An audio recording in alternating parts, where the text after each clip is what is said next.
ക്രൈസ്തവരുടെ FCRA പ്രതിഷേധത്തിന് പിന്നിൽ അറിയേണ്ടതെല്ലാം. നമസ്കാരം, ന്യൂസ് സ്കാനിലേക്ക് ഏവർക്കും സ്വാഗതം.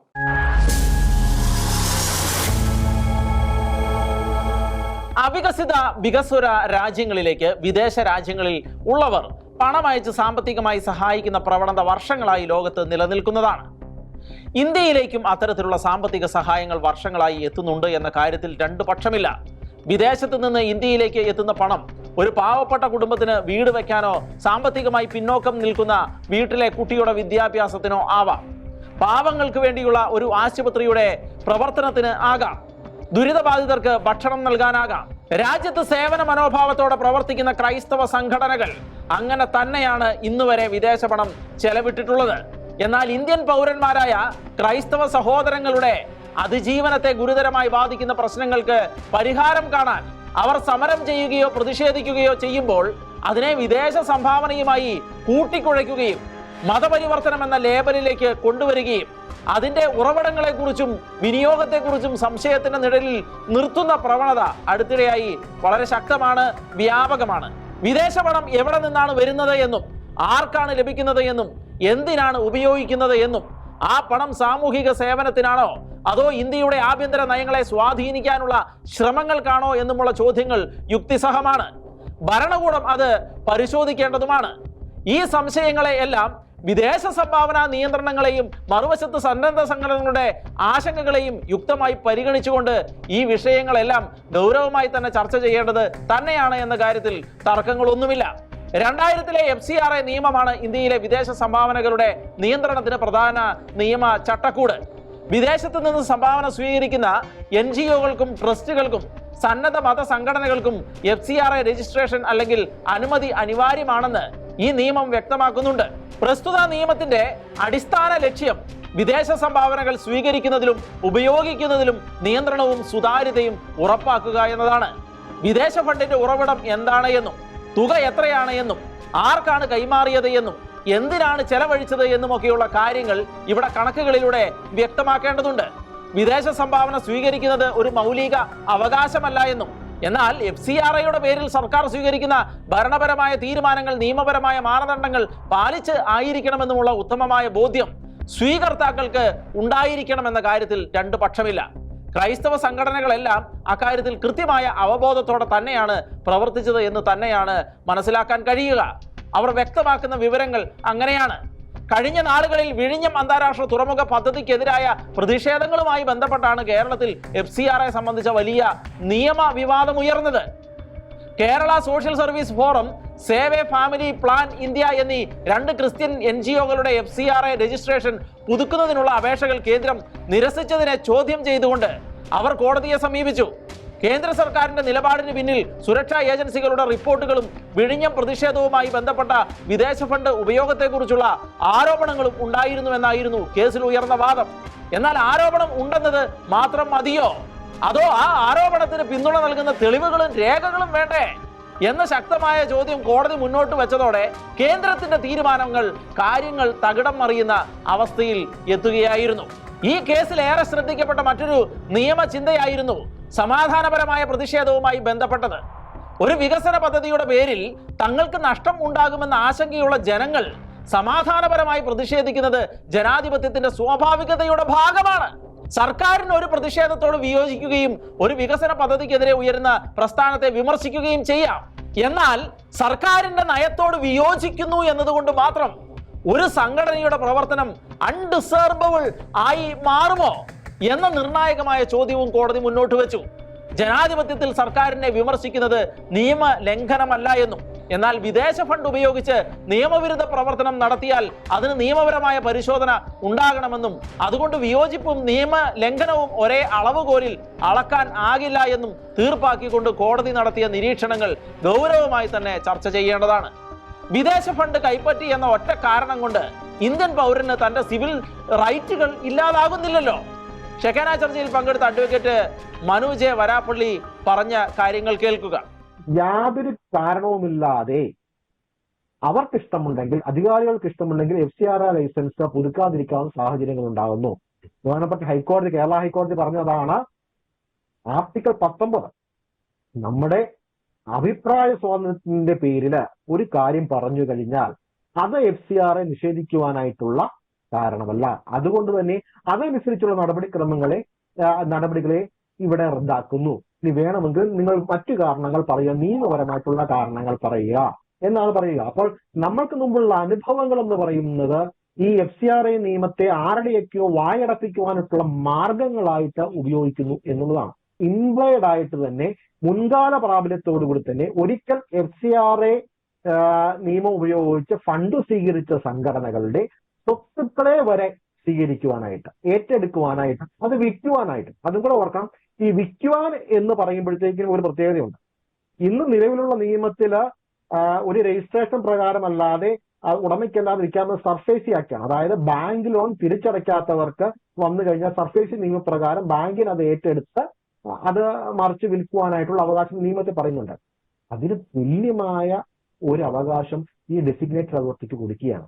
ഒരു രാജ്യത്തേക്കുള്ള വിദേശ പണമൊഴുക്ക് നിയന്ത്രണമില്ലാതെ അനുവദിക്കാൻ ഒരു സർക്കാരിനും കഴിയില്ല എന്നാണ് കേന്ദ്രത്തിന്റെ അടിസ്ഥാന നിലപാട്.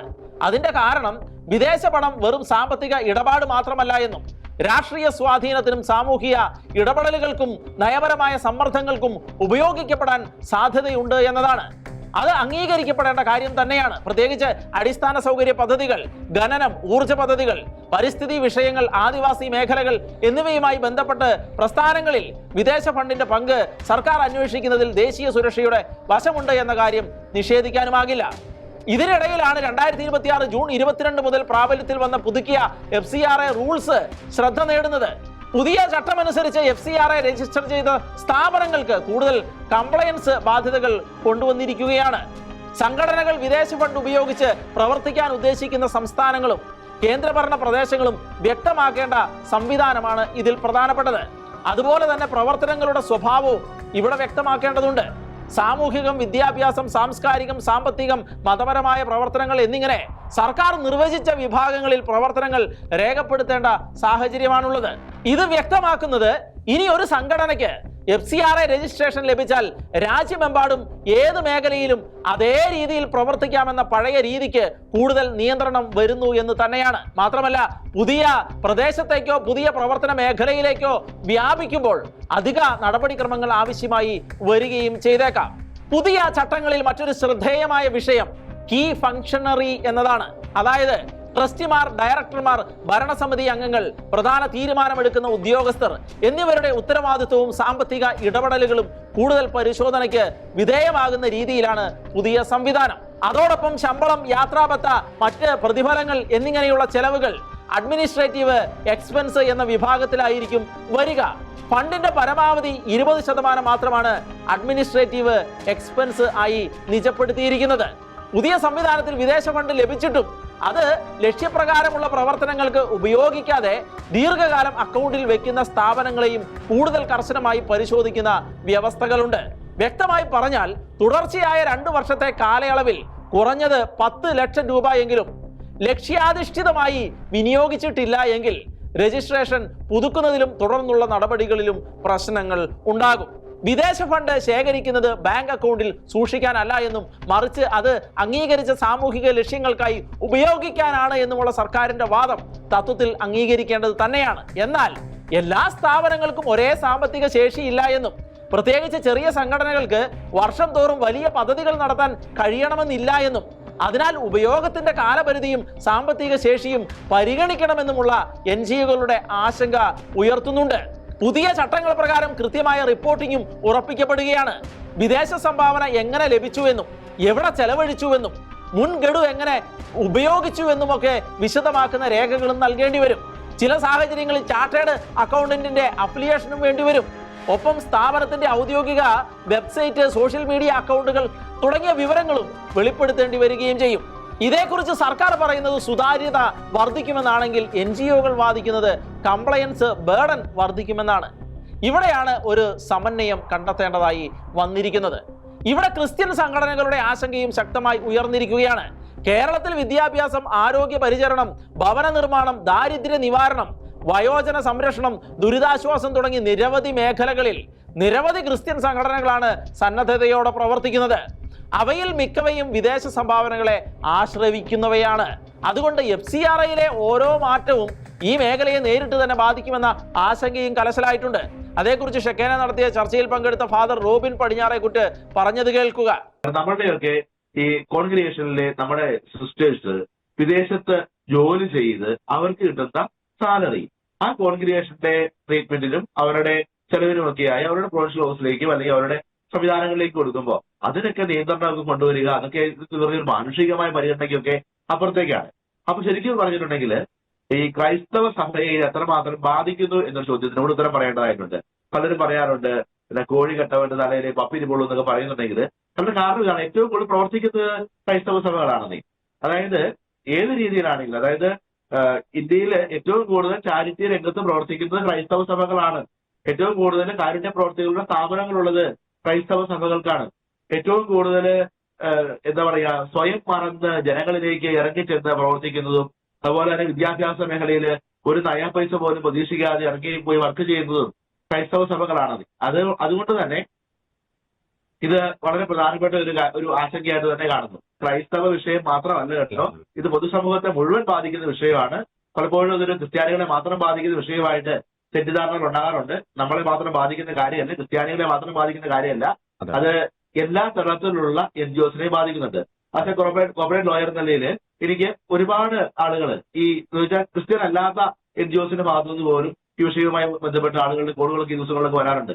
കാരണം പ്രവർത്തിക്കുന്ന എല്ലാ NGOസിനെ ബാധിക്കുന്നതാണ്, അല്ലെങ്കിൽ ഈ പൊതുസമൂഹത്തെ ഒന്ന് ഡെവലപ്പ് ചെയ്യാൻ വേണ്ടിയിട്ട് പ്രവർത്തിക്കുന്ന എല്ലാ സമൂഹത്തെയും ബാധിക്കുന്നതാണ്. മതവിശ്വാസത്തിനും മത ആചാരത്തിനും മത പ്രചാരണത്തിനും അവകാശം നൽകുന്നതാണ് ഇന്ത്യയുടെ ഭരണഘടന.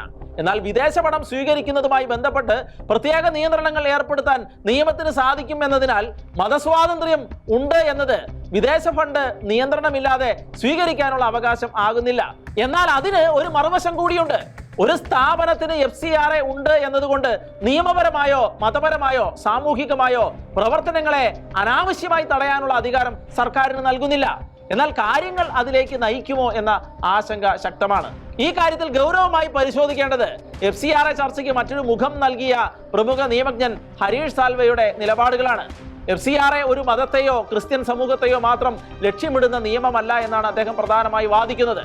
വിദേശ പണം ഇന്ത്യയിലേക്ക് വരുമ്പോൾ അതിന്റെ ഉറവിടവും ഉപയോഗവും പരിശോധിക്കാനുള്ള അവകാശം രാജ്യത്തിന് ഉണ്ടാകണമെന്നും ജീവകാരുണ്യ പ്രവർത്തനങ്ങൾക്കും വിദ്യാഭ്യാസത്തിനും ആരോഗ്യ പരിപാലനത്തിനും നിയമപരമായ മതപരമായ പ്രവർത്തനങ്ങൾക്കും വിദേശ ഫണ്ട് ഉപയോഗിക്കുന്നതിൽ സ്വതവേ പ്രശ്നമില്ല എന്നും, എന്നാൽ വിദേശ പണം ഉപയോഗിച്ച് രാഷ്ട്രീയ സ്വാധീനമോ നിയമവിരുദ്ധ പ്രവർത്തനമോ ഉണ്ടാകുന്നുണ്ടെങ്കിൽ സർക്കാർ പരിശോധിക്കണമെന്നുമാണ് അദ്ദേഹത്തിന്റെ വാദങ്ങൾ. സാൽവെയുടെ വ്യക്തിപരമായ ക്രിസ്ത്യൻ പശ്ചാത്തലവും അദ്ദേഹത്തിൻ്റെതായി പുറത്തു വന്ന അഭിമുഖത്തിൽ വലിയ ചർച്ചയായിരിക്കുകയാണ്.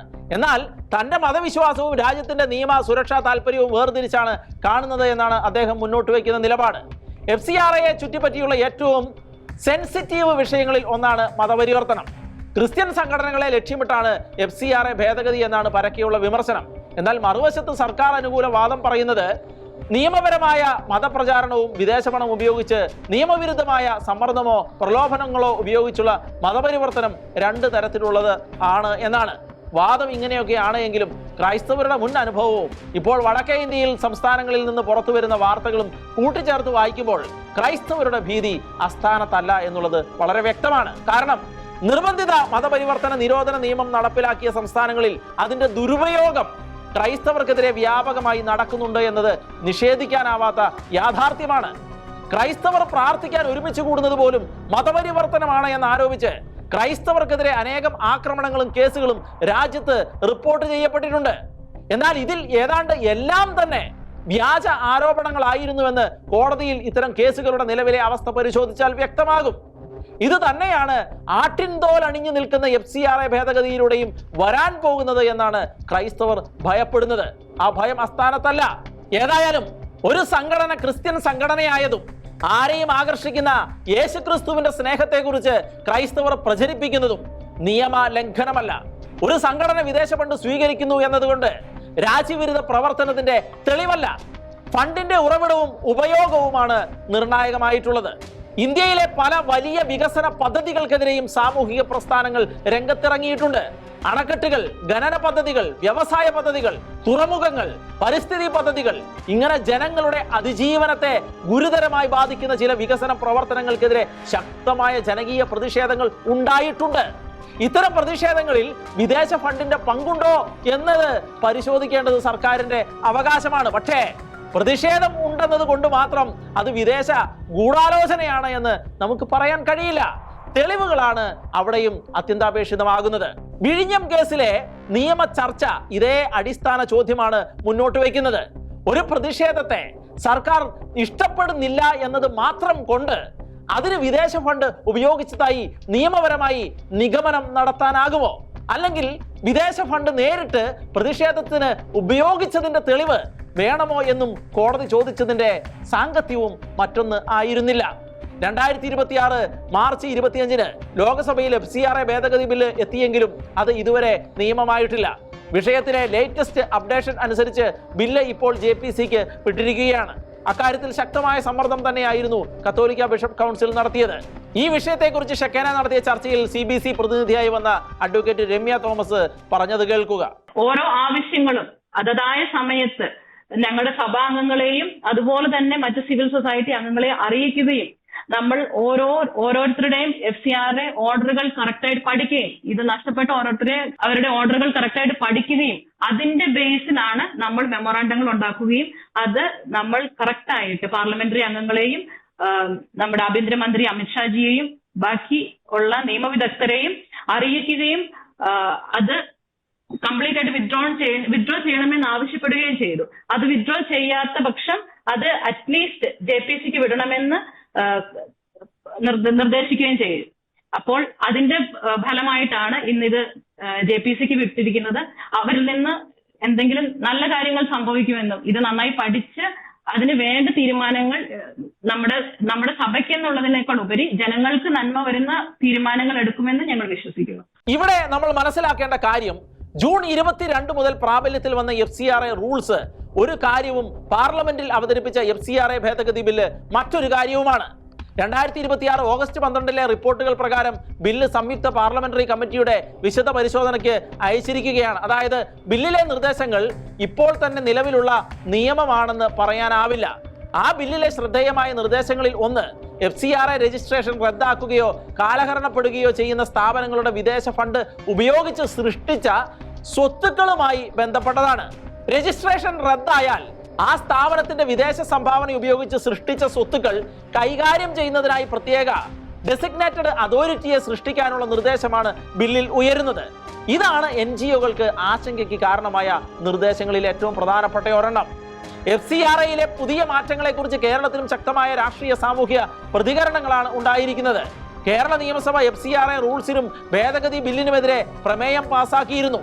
സ്വമേധയാ പ്രവർത്തിക്കുന്ന സംഘടനകളെയും സാമൂഹിക ആരോഗ്യ വിദ്യാഭ്യാസ മാനുഷിക മേഖലയിലെ പ്രവർത്തനങ്ങളെയും പുതിയ വ്യവസ്ഥകൾ ബാധിക്കുമെന്ന വാദമായിരുന്നു കേരളം മുന്നോട്ട് വെച്ചത്.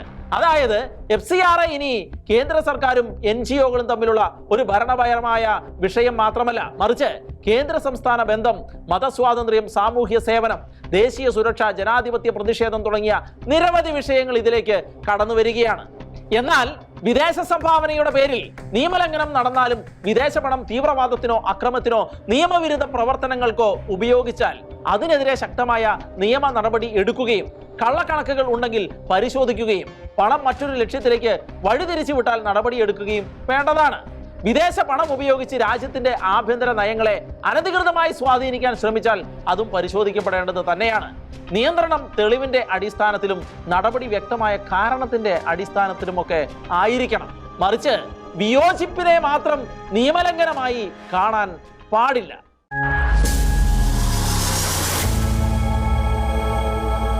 കാലങ്ങളായി വിവാദങ്ങൾക്കും ചർച്ചകൾക്കും കാരണമായി കൊണ്ടിരിക്കുന്ന ഒരു വിഷയമാണ് ഭ്രൂണഹത്യ എന്ന ഗർഭചിത്രം അഥവാ അബോർഷൻ. പുരോഗമന സമൂഹത്തിലെ മനുഷ്യർക്കെല്ലാം ഇക്കാര്യത്തിൽ തികച്ചും വ്യത്യസ്തമായ അഭിപ്രായമാണ് ഉള്ളത് എന്ന കാര്യം ഇതിനെ കൂടുതൽ സംവാദങ്ങളിലേക്ക് തള്ളിയിടുകയാണ് പലപ്പോഴും ചെയ്യുന്നത്.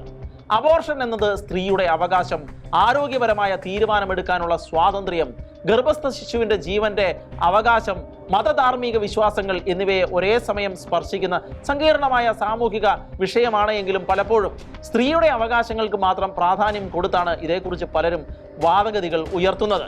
ഇന്ത്യയിലും ലോകത്തിന്റെ വിവിധ ഭാഗങ്ങളിലും ഈ വിഷയത്തിൽ അനുകൂലിച്ചും പ്രതികൂലിച്ചും ശക്തമായ വാദപ്രതിവാദങ്ങൾ തുടരുകയാണ്. തമിഴ്നാട് നിയമസഭാ സ്പീക്കർ JCD പ്രഭാകർ ചെന്നൈയിൽ കത്തോലിക്ക സഭയുടെ മൈലാപ്പൂർ രൂപതയിൽ നടന്ന പരിപാടിയിൽ പങ്കെടുത്ത് അതേക്കുറിച്ചുള്ള തന്റെ നിലപാടുകൾ വ്യക്തമാക്കിയതോടെയാണ് ഈ വിഷയം വീണ്ടും പൊതു ചർച്ചയിലേക്ക് എത്തിയത്. வெளிப்படுத்தும் ஒரு நிகழ்வாக இதை நான் கருதுகின்றேன். அந்த காலத்தில் நாங்கள் நிறைய சினிமா பார்ப்போம், படிக்கிற காலத்தில் புரட்சித்தலைவர் எம்ஜிஆர் படம் நிறைய பார்ப்போம். எல்லா குழந்தைகள் இறைவனால் தரப்படுகிற ஒரு அருள்கொடை. அந்த புனிதமான அருள்கொடையை தடுப்பதற்குரிய அந்த எண்ணமோ உணர்வோ நம்பிக்கையோ வலியுறுத்தலோ இந்த திக்கிலும் வந்துவிடக்கூடாது என்பதற்காக நான் சொல்கிறேன். പ്രഭാകരന്റെ ക്രൈസ്തവ ആഭിമുഖ്യമുള്ള തികച്ചും വ്യക്തിപരമായ നിലപാടുകളെ ചില മാധ്യമങ്ങൾ മനഃപൂർവ്വമായി വിവാദത്തിലേക്ക് വലിച്ചിഴയ്ക്കുകയായിരുന്നു. എന്നാൽ മൈലാപ്പൂർ അതിരൂപതയുടെ ആഭിമുഖ്യത്തിൽ നടന്ന നാഷണൽ മാർച്ച് ഫോർ ലൈഫ് പോലെയുള്ള പരിപാടികൾ ഗർഭസ്ഥ ശിശുവിന്റെ ജീവന്റെ അവകാശത്തെക്കുറിച്ചുള്ള കത്തോലിക്കാ സഭയുടെ ദീർഘമായ നിലപാടാണ് വീണ്ടും മുന്നിൽ എത്തിക്കുന്നത്. ഗർഭചിത്രത്തെ എതിർക്കുന്നത് കത്തോലിക്കാ സഭ അടുത്ത കാലത്ത് സ്വീകരിച്ച രാഷ്ട്രീയ നിലപാടല്ല എന്നതാണ് ഈ വിഷയത്തിലെ ഏറ്റവും പ്രധാനപ്പെട്ട വസ്തുത. കത്തോലിക്കാ സഭയുടെ ഔദ്യോഗിക പഠനമനുസരിച്ച് ഗർഭധാരണത്തിന്റെ നിമിഷം മുതൽ മനുഷ്യജീവനെ ആദരിക്കുകയും സംരക്ഷിക്കുകയും ചെയ്യേണ്ടത് അങ്ങേയറ്റം അനിവാര്യമാണ്. കത്തോലിക്കാ സഭയുടെ കാറ്റക്കിസം വ്യക്തമാക്കുന്നത് ഗർഭധാരണത്തിന്റെ ആദ്യ നിമിഷം മുതൽ മനുഷ്യജീവൻ ഒരു വ്യക്തിക്കുള്ളതുപോലെ തന്നെ അഭിവാജ്യമായ ജീവിക്കാനുള്ള അവകാശമുണ്ട് എന്നാണ്. കൂടാതെ ആദ്യ നൂറ്റാണ്ട് മുതൽ തന്നെ സഭ അബോർഷനെ ധാർമ്മികമായി തെറ്റായ പ്രവൃത്തിയായി പഠിപ്പിച്ചു വരുന്നുണ്ട്. ആദ്യകാല ക്രൈസ്തവ പാരമ്പര്യത്തിൽ തന്നെ ഗർഭസ്ഥ ജീവനെ സംരക്ഷിക്കണമെന്ന ആശയം കാണാം. 1974 വിശ്വാസ കാര്യങ്ങൾക്കായുള്ള സഭയുടെ പ്രഖ്യാപനവും രണ്ടാം വത്തിക്കാൻ കൗൺസിലിന്റെ ഗൗദിയം എറ്റ് സ്പെസ്, 1995 വിശുദ്ധ ജോൺ പോൾ രണ്ടാമൻ മാർപ്പാപ്പയുടെ ഇവാങ്കലിയും വിറ്റെ ചാർക്രിക ലേഖനവും ഗർഭസ്ഥ ശിശുവിന്റെ സംരക്ഷണത്തെ വ്യക്തമായി ഊന്നിപ്പറയുന്നു.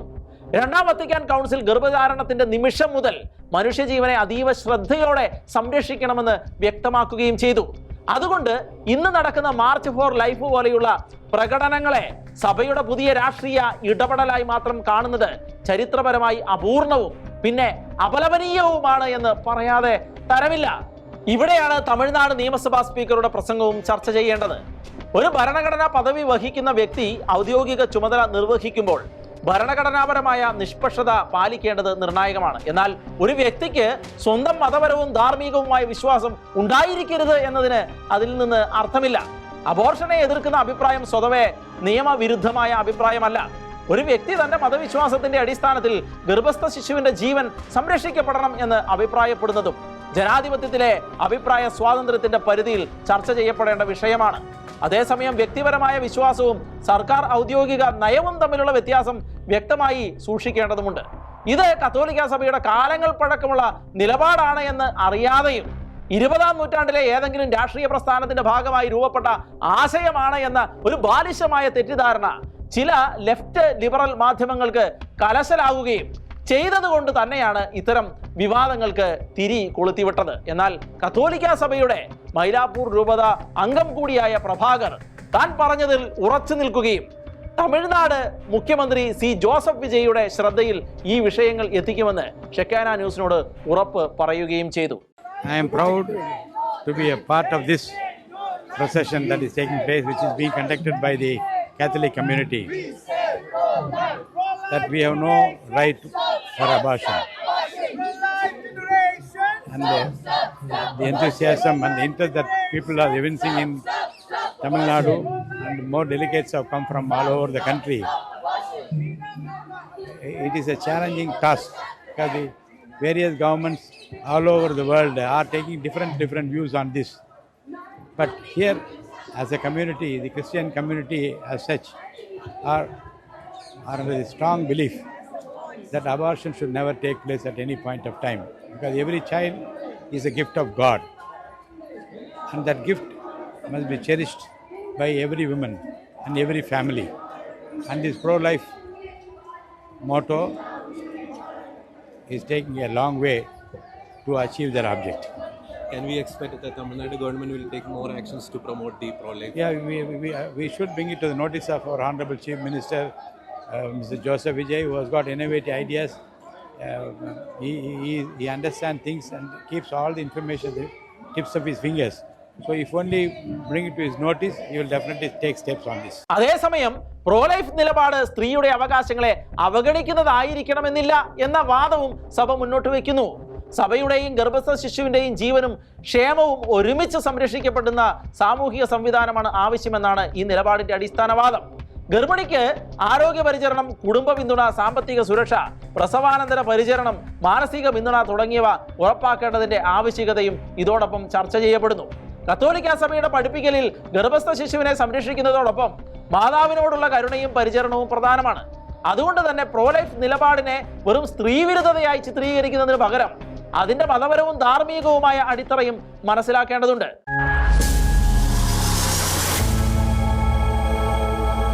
ന്യൂസ് സ്കാൻ സമാപിക്കുന്നു. ഇനി അടുത്തയാഴ്ച.